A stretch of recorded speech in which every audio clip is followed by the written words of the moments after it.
Hello everybody, welcome back. Today as well we are cutting another video. In this video I'll show you how you can suggest a place on Snapchat. But before that, please do make sure to like our video, subscribe our channel, and yes, without any further delay, let's start.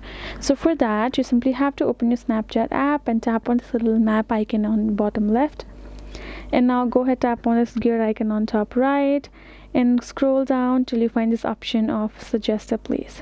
Tap on it and go ahead, you can manually choose a address. Let's say this is where we're gonna do. Tap on save.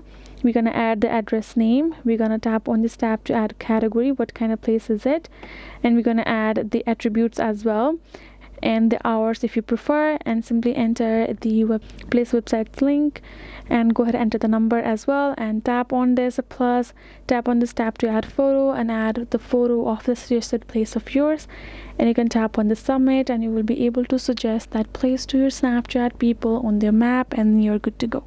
So that is how you can do it. Hope this video was helpful to you all. Thank you so much for watching, and yes, I'll see you guys in our next video.